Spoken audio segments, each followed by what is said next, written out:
मुझे हर जगह लोग यही पूछते रहते हैं कि भाई ट्रिम का टेक्सचर कैसे बनाएं, आर्मर कैसे ऐड करें ब्लॉक बेंच में, इलेक्ट्रा का 3D मॉडल कैसे बनाएं और इन सब के टेक्सचर फाइल आखिरकार लाए कहां से और इस सब के बाद बेस्ट 3D मॉडल आखिरकार बनाएं कैसे। इसलिए आपके इतने डिमांड पर मैं आपको इस वीडियो के अंदर सिखाऊंगा कि how to make Minecraft 3D models better than ever.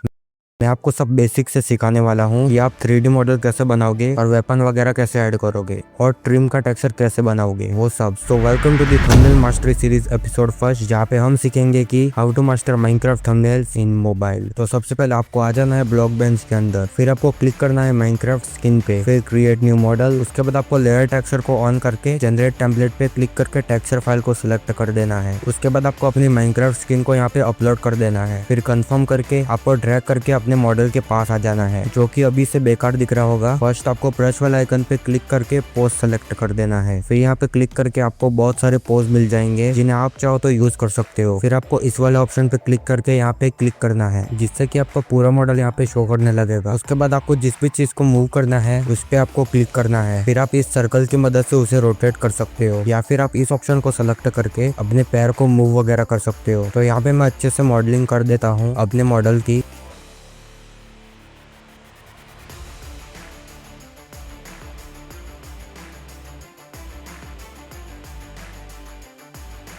तो यहाँ पे मैंने अपने मॉडल को एडिट कर दिया है। अब इसे एक्सपोर्ट करने के लिए आपको 3 लाइन्स पे क्लिक करने के बाद एक्सपोर्ट पे क्लिक करना है, फिर एक्सपोर्ट GLTF मॉडल। उसके बाद आपको एनिमेशन को ऑफ करके कंफर्म कर देना है, फिर ये डाउनलोड हो जाएगा। उसके बाद अगर आपको वेपन्स वगैरह भी ऐड करने हैं तो आपको जेनेरिक मॉडल पे क्लिक करके क्रिएट न्यू मॉडल करना है, फिर आपको अपनी फाइल का एक नेम रख देना है। जैसे यहाँ पे मैंने स्वॉर्ड लिख दिया है, फिर कंफर्म कर देना है। यहाँ पे आपको कुछ ऐसा इंटरफेस मिलेगा, आपको ड्रैग करके थोड़ा पास आ जाना है, फिर 3 लाइन्स पे क्लिक करके इम्पोर्ट पे आपको क्लिक करना है, फिर एक्सट्रूडेड टेक्सचर पे क्लिक करके आपका जो भी वेपन वगैरह है उसका PNG सिलेक्ट कर देना है, जो कि मैं आपको आगे बताता हूँ कि आप कहाँ से लाओगे। फिर आपको कंफर्म कर देना है। उसके बाद आपको इस वाले ऑप्शन पे क्लिक करके इस ब्लू लाइन के मदद से 1 टिक इसको इंक्रीज कर देना है, फिर आपको इसे थोड़ा साइड को ले आना है। उसके बाद इसे आपको GLTF मॉडल एक्सपोर्ट कर देना है। अब मैं आपको बताने वाला हूँ कि आप ट्रिम का टेक्सचर कैसे बना सकते हो और मॉडल वगैरह के टेक्सचर फाइल कहाँ से ला सकते हो। उसके लिए आपको इस वाले एप्लीकेशन को डाउनलोड कर देना है। ऐप को ओपन करने के बाद आपको कुछ ऐसा इंटरफेस मिलेगा। नीचे आपको क्रिएट पे क्लिक करना है, फिर आपको इस प्लस वाला आइकन पे क्लिक करके क्रिएट न्यू पैक करना है, और यहाँ पे आपको कुछ भी नेम वगैरह रख देना है, सेम डिस्क्रिप्शन में भी। और हाँ, सब्सक्राइब करना मत भूलना। उसके बाद आपको टिक वाला ऑप्शन पे क्लिक करना है, फिर आपको इस लोगो के ऊपर क्लिक करना है। उसके बाद टेक्सचर पे क्लिक करना है। यहाँ पे आपको माइनक्राफ्ट से रिलेटेड हर टेक्सचर मिल जाएंगे जिन्हें आप डाउनलोड कर सकते हो। जैसे यहाँ पे मैं आइटम्स पे क्लिक करता हूँ, यहाँ पे आपको बहुत सारे माइनक्राफ्ट के टेक्सचर मिल जाएंगे। जैसे मैं गोल्डन एप्पल के ऊपर क्लिक करता हूँ, उसके बाद एडिट पे क्लिक करके इस वाले ऑप्शन पे क्लिक करता हूँ, फिर सेव वाले ऑप्शन पे क्लिक कर देता हूँ, जिससे कि क्या होगा कि ये टेक्सचर फाइल आपकी गैलरी के अंदर सेव हो जाएगी। और यहाँ पे आपको मेस, स्पीयर और स्वॉर्ड वगैरह के भी टेक्सचर फाइल मिल जाएंगे। उसके बाद आपको मॉडल्स पे क्लिक करना है। यहाँ पे आपको हर माइनक्राफ्ट आर्मर का टेक्सचर फाइल मिल जाएगा जिन्हें आप डाउनलोड कर सकते हो। यहाँ पे आपको एक आर्मर के 2 टेक्सचर दिखेंगे। जो फर्स्ट वाला है उसके अंदर हेलमेट, चेस्ट प्लेट और बूट्स है। जो सेकंड वाली फाइल है उसके अंदर ओनली लेगिंग्स है। नीचे आपको इलेक्ट्रा का भी टेक्सचर फाइल मिल जाएगा। अब मैं आपको बताऊंगा कि आप ट्रिम का टेक्सचर कैसे बनाओगे। उसके लिए आपको जो भी आर्मर पसंद है उस पर आपको क्लिक करना है। उसके बाद आपको ड्रॉ 3D पे क्लिक करना है, फिर यहाँ पे आपको आर्मर का 3D मॉडल इंटरफेस मिल जाएगा। ऊपर आपको पेंट पे क्लिक करना है। यहाँ से आप अलग अलग कलर वगैरह चूज कर सकते हो, या फिर आप कलर का नेम वगैरह यहाँ पे लिख सकते हो अगर याद हो तो। वैसे याद तो होगा नहीं। अब यहाँ से आप पेंट करके ट्रिम का टेक्सचर बना सकते हो। और हाँ, ये चीज मेक श्योर करना कि आपको हेलमेट के ऊपर पेंट नहीं करना है, बिकॉज अगर आप उस पे पेंट करोगे तो वो ओवरले होने लग जाएगा, जिसका सोल्यूशन मैं आपको आगे बताता हूँ। पहले आपको बूट्स और चेस्ट प्लेट के ऊपर पेंट कर देना है। यहाँ पे आपको इरेजर का भी ऑप्शन मिलेगा और अंडू का भी ऑप्शन मिलेगा। अगर आपको ट्रिम का टेक्सचर अच्छे से बनाना है तो आप सीधा उसे mindtrims.com से ट्राई कर सकते हो। तो यहाँ पे मैं ट्रिम का टेक्सचर बना देता हूँ। तो यहाँ पे मैंने बना तो दिया है पर वो अच्छा नहीं दिख रहा है। टेंशन मतलब सोल्यूशन मैं आपको आगे बताऊंगा। अब आपको टिक वाले ऑप्शन पे क्लिक करना है। उसके बाद अगर आपको हेलमेट पे भी ट्रिम का टेक्सचर बनाना है तो उसके लिए आपको एडिट पे क्लिक करना है। यहाँ पे मैं इरेजर सेलेक्ट करके इसे रिमूव कर देता हूँ। आपको इसे रिमूव नहीं करना है, बस मैं आपको हेलमेट वाला पार्ट कौन सा है वो बताने के लिए रिमूव किया है। यहाँ पे ये वाला जो पार्ट है वो हेलमेट का फ्रंट वाला पार्ट है, और ये दोनों हेलमेट के साइड वाले पार्ट है, और ये हेलमेट का ऊपर वाला पार्ट है, और ये वाला जो पार्ट है वो हेलमेट का पीछे वाला पार्ट है। यहाँ से आप कलर वगैरह सेलेक्ट कर सकते हो। फिर आप अगर हेलमेट पे पेंट करोगे तो वो ओवरले नहीं होगा। फिर इसे आपको सेव कर देना है। उसके बाद आपको सेम लेगिंग्स पे भी पेंट कर देना है। आप चाहो तो और भी किसी आर्मर पे ट्रिम का टेक्सचर बना सकते हो। चाहो तो इलेक्ट्रा वगैरह पे भी आप कस्टम डिजाइन बना सकते हो। फिर आपको वापस आ जाना है ब्लॉक बेंच में। उसके बाद आपको माइनक्राफ्ट स्किन पे क्लिक करके क्रिएट न्यू मॉडल करना है। फिर आपको लेयर टेक्सचर को ऑन करके लेयर वाइट पे क्लिक करके आपको सर्च करना है इलाइट्रा। यहाँ पे आपको इलाइट्रा प्लस कैप को सिलेक्ट कर देना है। फिर यहाँ पे आपको इलाइट्रा का टेक्सचर फाइल इंपोर्ट कर देना है। फिर आपको कंफर्म करके पोज को सिलेक्ट कर देना है। उसके बाद आपको 3 लाइंस पे क्लिक करके GLTF मॉडल एक्सपोर्ट कर देना है। उसके बाद आपको फिर से माइनक्राफ्ट स्किन पे क्लिक करके क्रिएट न्यू मॉडल करना है। उसके बाद आपको लेयर टेक्सचर को ऑन करके यहाँ पे सेलेक्ट करना है आर्मर मेन। फिर आपको आर्मर का टेक्सचर फाइल यहाँ पे इंपोर्ट कर देना है। उसके बाद आपको कंफर्म कर देना है। यहाँ पे आपको पोज वाला ऑप्शन सेलेक्ट करके नॉर्मल वाला पोज सेलेक्ट कर देना है। फिर आपको 3 लाइंस पे क्लिक करके इसे भी GLTF मॉडल एक्सपोर्ट कर देना है। उसके बाद आपको न्यू वाला ऑप्शन पे क्लिक करके माइनक्राफ्ट स्किन पे क्लिक करना है। फिर यहाँ पे आपको आर्मर लेगिंग्स को सिलेक्ट करके लेगिंग्स की टेक्सचर फाइल को इंपोर्ट कर देना है। इसके बाद आपको सेम इसे भी GLTF मॉडल एक्सपोर्ट कर देना है। फिर आपको आ जाना है ZRC और एप्लीकेशन के अंदर, जो कि प्ले स्टोर पे आपको इजीली अवेलेबल मिल जाएगी। यहाँ पे आपको डाउनलोड फोल्डर में जाना है। यहाँ पे आपको वो सब फाइल ढूंढनी है जो कि आपने ब्लॉक बेंच में GLTF एक्सपोर्ट की थी। सारी फाइल के आखिर में आपको GLTF.txt लिखा हुआ होगा, तो आपको .txt को सब फाइल के नेम में से हटा देना है। उसके लिए आपको फाइल पे लॉन्ग प्रेस करके रीनेम पे क्लिक करना है। फिर आपको .txt को हटा के ओके कर देना है। सेम आपको बाकी बची फाइल पे भी कर देना है। उसके बाद आपको आ जाना है नोमैड स्क्रिप्ट में। बाय द वे ये पेड है, बट आप वो वाला वर्जन यूज कर सकते हो जो कि मैं यूज कर रहा हूँ अभी। समझने वाले समझ गए। सबसे पहले आपको फाइल वाला ऑप्शन पे क्लिक करके इंपोर्ट पे क्लिक करना है। फिर आपको मॉडल GLTF को सेलेक्ट कर देना है जो कि आपने सबसे पहले क्रिएट किया था। फिर आपको न्यू प्रोजेक्ट कर देना है। यहाँ पे आपको अपना मॉडल ब्लरी दिख रहा होगा, उसको ठीक करने के लिए आपको इस वाले ऑप्शन पे क्लिक करके इसे मैक्स सेट कर देना है। स्क्रीन थोड़ा लैग करेगा, इसलिए आप चाहो तो थोड़ा डिक्रीज भी कर सकते हो, बाद में इंक्रीज कर लेना। फिर नीचे ही आपको पोस्ट प्रोसेस को ऑन कर देना है। उसके बाद आपको इस वाले ऑप्शन पे क्लिक करके ऐड लाइट करना है। फिर लाइट को आपको अपने हिसाब से एडजस्ट करके इंटेंसिटी को अपने हिसाब से सेट कर देना है। नॉर्मली आपको 3.5 रखनी चाहिए, आप चाहो तो इंक्रीज या डिक्रीज कर सकते हो। यहाँ पे मैंने पहले कुछ गलत ऑप्शन सेलेक्ट कर दिए थे, उन्हें मैं पहले ऑफ कर देता हूँ। यहाँ पे आपको लाइट के ऊपर क्लिक करना है। फिर आप एरो की मदद से लाइट को एडजस्ट कर सकते हो। साइड में आपको एक सेलेक्ट का ऑप्शन मिलेगा, जिससे कि आप अपने मॉडल का कोई सा भी पार्ट सेलेक्ट कर सकते हो। फिर आप जिस्मो वाले ऑप्शन को सिलेक्ट करके अपने मॉडल के बॉडी पार्ट को मूव वगैरह या रोटेट वगैरह कर सकते हो। सेलेक्ट वाले ऑप्शन से मॉडल के बॉडी पार्ट को सेलेक्ट करना थोड़ा मुश्किल है, उसके लिए आपको सेटिंग्स पे क्लिक करना है। यहाँ से आप अपने मॉडल के कोई भी स्पेसिफिक बॉडी पार्ट को सेलेक्ट कर सकते हो। फिर आप जिस्मो की मदद से उसके साथ छेड़छाड़ कर सकते हो। उसके बाद आपको इस वाले ऑप्शन पे वापस क्लिक करना है। नीचे आपको रिफ्लेक्शन SSR को ऑन रखना है। फिर चाहो तो आप ग्लोबल इल्यूमिनेशन को इंक्रीज कर सकते हो। फिर आपको एम्बिएंट ऑक्लूजन को भी अपने हिसाब से एडजस्ट कर देना है। चाहो तो मेरी सेटिंग्स कॉपी कर सकते हो। फिर आता है डेप्थ ऑफ फील्ड, जिससे कि आप ब्लर वगैरह ऐड कर सकते हो अपने मॉडल में। उसके बाद आता है ब्लूम का ऑप्शन, जिससे कि आप ग्लो वगैरह ऐड कर सकते हो। फिर आता है टोन मैपिंग का ऑप्शन, जिससे कि आप नॉन एक्सेस या न्यूट्रल ऑप्शन सेलेक्ट कर सकते हो अपने हिसाब से। और आप एक्सपोजर, कॉन्ट्रास्ट और सैचुरेशन को भी एडजस्ट वगैरह कर सकते हो। उसके बाद आता है कलर ग्रेडिंग का ऑप्शन, जहाँ पे आप इस एरो की मदद से अपने मॉडल को बेकार से अच्छा और अच्छे से बेकार बना सकते हो, इसलिए ध्यान से इसे यूज करना। यहाँ पे आपको मेन, रेड, ग्रीन और ब्लू 4 ऑप्शन मिल जाएंगे, जिन्हें आपको अपने हिसाब से एडजस्ट कर देना है। फिर आता है कर्वेचर का ऑप्शन, जिससे कि आप अपने मॉडल के एजेस में ऐसे लाइन वगैरह ऐड कर सकते हो। यहाँ पे मैं इसे 0.6 कर देता हूँ। इसे ज्यादा मत इंक्रीज कर लेना, वरना आपको मॉडल बेकार दिखेगा। आप चाहो तो इसका कलर वगैरह भी चेंज कर सकते हो। उसके बाद आता है क्रोमेटिक एब्रेशन, जिससे कि आप ग्लिची टाइप का इफेक्ट डाल सकते हो अपने मॉडल में। फिर आता है विग्नेट का ऑप्शन, जिससे कि आप डार्कनेस वगैरह ऐड कर सकते हो अपने मॉडल में। यहाँ पे आपको ग्रेन का भी ऑप्शन मिल जाएगा, जिसे आप यूज कर सकते हो। उसके बाद आता है शार्पनेस का ऑप्शन, जिससे कि आप आपके मॉडल के एजेस वगैरह शार्प एंड क्लीन बना सकते हो। फिर आता है पिक्सल आर्ट ऑप्शन, जिससे कि आप अपने मॉडल को पिक्सल टाइप जैसा बना सकते हो। उसके बाद आता है स्कैन लाइन, जिससे कि आप ऐसे लाइंस वगैरह अपने मॉडल में ऐड कर सकते हो। फिर आपको लास्ट के दोनों ऑप्शन एंटी अलाइजिंग और डिथरिंग को ऑन रखना है। स्क्रीन पे आपको इन सब ऑप्शन के यूजेस मिल जाएंगे, यानी कि इन सब ऑप्शन का आखिर असल में काम क्या है वो आप देख सकते हो। उसके बाद आपको फाइल पे क्लिक करके इंपोर्ट पे क्लिक करना है और आपको अपने लेगिंग्स के मॉडल को सेलेक्ट करके ऐड टू सीन कर देना है। ध्यान रखना कि न्यू प्रोजेक्ट गलती से भी मत करना, वरना सारी मेहनत उड़नची हो जाएगी। लेगिंग्स को मैं इस साइड ले आता हूँ, फिर मैं इस वाले ऑप्शन पे क्लिक करता हूँ। यहाँ पे अभी जो ऑप्शन के ऊपर लाइट ब्लिंक हो रही है, वो समझ लेना कि वो सिलेक्टेड लेयर है। ये 3 लेयर लेगिंग्स की है, इनमें से मैं लेगिंग्स का ये वाला पार्ट सेलेक्ट करके इसे अपने मॉडल में एडजस्ट कर देता हूँ। नॉर्मली आप पूरे लेगिंग्स को एक साथ मत घुसेड़ देना मॉडल में, वो सही से सेट नहीं होगा। ऐसे आपको लेगिंग्स के तीनों पार्ट को मॉडल में सही से सेट कर देना है।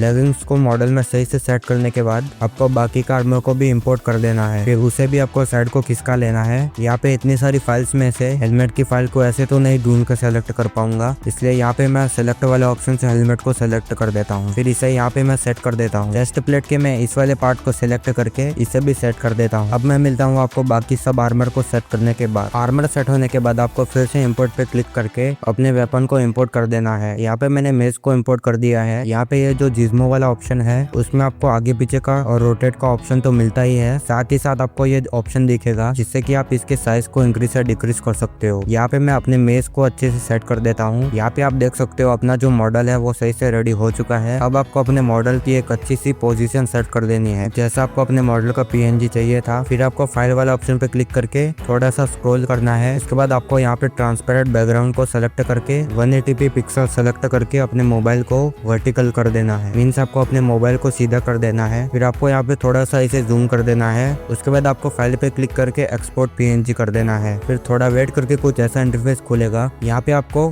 .png का के कोई सा भी नेम सेट करके सेव पे क्लिक कर देना है। पीएनजी आपकी गैलरी में सेव हो जाएगी। हमारा जो मॉडल है वो अच्छा तो दिख रहा है पर इतना भी नहीं, इसलिए उसे और अच्छा बनाने के लिए आपको आ जाना है IBS पेंटेक्स के अंदर। फिर आपको माई गैलरी पे क्लिक करके इस प्लस वाला आइकन पे क्लिक करना है। यहाँ पे आपको 1:1 वाले ऑप्शन पे क्लिक करना है। फिर आपको कुछ ऐसा इंटरफेस खुलेगा। आपको इसे अपने हिसाब से ड्रैग करके एडजस्ट कर देना है। नीचे आपको फाइल पे क्लिक करके ट्रांसपेरेंट वाले ऑप्शन सेलेक्ट कर देना है। फिर से आपको लेयर पे क्लिक करके कैमरा वाले आइकन पे क्लिक करना है। देन आपको अपने मॉडल को इंपोर्ट करके अपने हिसाब से एडजस्ट कर देना है। आप इस वाले ऑप्शन से भी इसे एडजस्ट कर सकते हो। आपको प्लस वाले आइकन पे क्लिक करना है जिससे कि एक न्यू लेयर ऐड हो जाएगी, और आपको इस वाले ऑप्शन पे क्लिक करना है जिससे कि ये न्यू लेयर आपके मॉडल के साथ क्लिप्ड हो जाएगी। उसके बाद आपको इस ब्रश वाला आइकन पे क्लिक करके फिल्टर पे क्लिक करना है। फिर आपको ग्लो इनर को सिलेक्ट करके इसे 50 के आसपास रख देना है। इसके बाद आपको राइट पे क्लिक करना है। फिर बैक आके आपको लेयर पे फिर से क्लिक करना है और आपको ब्लेंडिंग मोड पे जाके ओवरले ऑप्शन को सिलेक्ट कर देना है और ओपेसिटी को आपको अपने हिसाब से एडजस्ट कर देना है। फिर आपको अपने मॉडल के लेयर को सिलेक्ट करके फिर से फिल्टर में जाना है। यहाँ पे आपको सैचुरेशन और लाइटनेस एडजस्ट करने का फिल्टर मिल जाएगा और ब्राइटनेस और कॉन्ट्रास्ट का भी आपको यहाँ पे फिल्टर मिल जाएगा, जिसे आप चाहो तो यूज वगैरह कर सकते हो। अगर आपको अपने मॉडल में ग्लो वगैरह ऐड करना है तो यहाँ पे आपको फिर से ऐड लेयर करके उसे क्लिप कर देना है और आपको यहाँ पे जिस कलर का ग्लो चाहिए उस कलर को सिलेक्ट कर देना है। फिर नीचे आपको ब्रश वाला आइकन पे क्लिक करके ब्रश के ऊपर क्लिक करना है। यहाँ पे आपको एयर ब्रश सेलेक्ट कर देना है। फिर आपको इसकी थिकनेस को इंक्रीज कर देना है। अब आपको जहाँ पे भी ग्लो वगैरह ऐड करना है वहाँ पे आपको इस ब्रश को यूज कर देना है। यहाँ पे मैंने मॉडल के फेस के ऊपर ब्रश कर दिया है। इसके बाद आपको ब्लेंडिंग मोड में ओवरले को सेलेक्ट कर देना है। फिर यहाँ पे ओपेसिटी में अपने हिसाब से सेट कर देता हूँ। यू कैन सी अब मॉडल का फेस अच्छा दिख रहा है। अब आपको फिर से एक न्यू लेयर क्रिएट करके उसे भी क्लिप कर देना है। फिर आपको पर्पल कलर सेलेक्ट कर देना है। अब आपको अपने आर्मर के ऊपर इसे ब्रश कर देना है। ध्यान रखना कि ट्रिम वाले एरिया पे और अपने कैरेक्टर के ऊपर मत करना।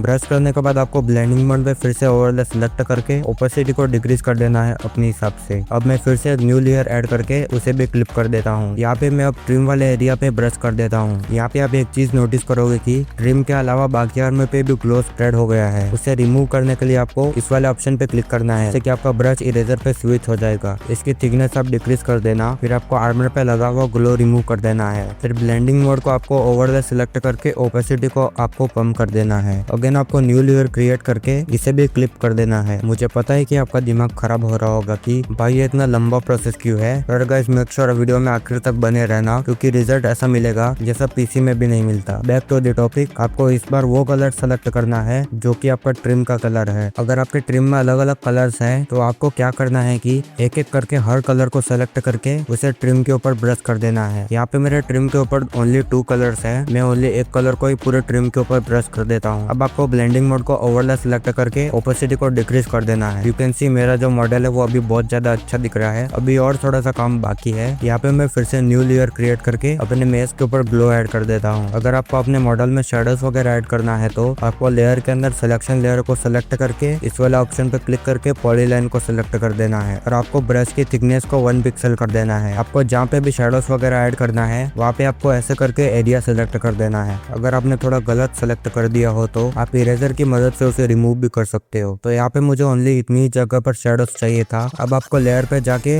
अपने मॉडल के लेयर को सिलेक्ट कर देना है। फिर आपको प्लस वाला आइकन पे क्लिक करके डुप्लीकेट लेयर कर देना है। इसके बाद आपको सिलेक्शन लेयर पे जाके इस वाले ऑप्शन पे क्लिक करना है, जिससे कि आपकी जो सिलेक्शन लेयर होगी वो रिमूव हो जाएगी। फिर आपको अपने डुप्लीकेट डुप्लीकेट लेयर पे क्लिक करके ऐड लेयर करके उसे भी क्लिप कर देना है। उसके बाद आपको यहाँ पे ब्लैक कलर सेलेक्ट करके आपने जो एरिया सेलेक्ट किया था शेडोज वगैरह के लिए वहाँ पे आपको ऐसा बॉक्स सा बना के टिक कर देना है, जिससे कि वो एरिया इजीली ब्लैक कलर का हो जाएगा। फिर आपको ब्लेंडिंग मोड को ओवरले सेलेक्ट करके ओपेसिटी को अपने हिसाब से एडजस्ट कर देना है। यहाँ पे आपको डुप्लीकेट लेयर को भी अपने मॉडल के साथ क्लिप कर देना है। उसके बाद आपको ऊपर एक न्यू लेयर ऐड करके उसे भी क्लिप कर देना है। फिर आपको ब्रश वाले सेक्शन में डिजिटल पेन को सिलेक्ट कर देना है। उसके बाद कलर आपको व्हाइट सेलेक्ट करके अपने मॉडल के एजेस पे ऐसे लाइंस बना देनी है। थिकनेस वगैरह आप अपने हिसाब से रख सकते हो। यहाँ पे मैंने मॉडल के एजेस के ऊपर लाइन वगैरह ऐड कर दी है। अब आपको ब्लेंडिंग मोड ओवरले सेलेक्ट करके ओपेसिटी को अपने हिसाब से एडजस्ट कर देना है। यहाँ पे आप देख सकते हो हमारा जो मॉडल है वो फुल्ली रेडी हो चुका है, जो कि एकदम मस्त दिख रहा है। फिर आपको इस वाले ऑप्शन पे क्लिक करके ओके कर देना है। मेक श्योर कि ये 3 ऑप्शन ऑन रखना। फिर यहाँ पे AI डिस्टर्बेंस में 10% रख देता हूँ। फिर आपको सेव पे क्लिक कर देना है। फिर ये आपकी गैलरी में सेव हो जाएगी। सो फाइनली हमने हमारा 3D मॉडल बना दिया है।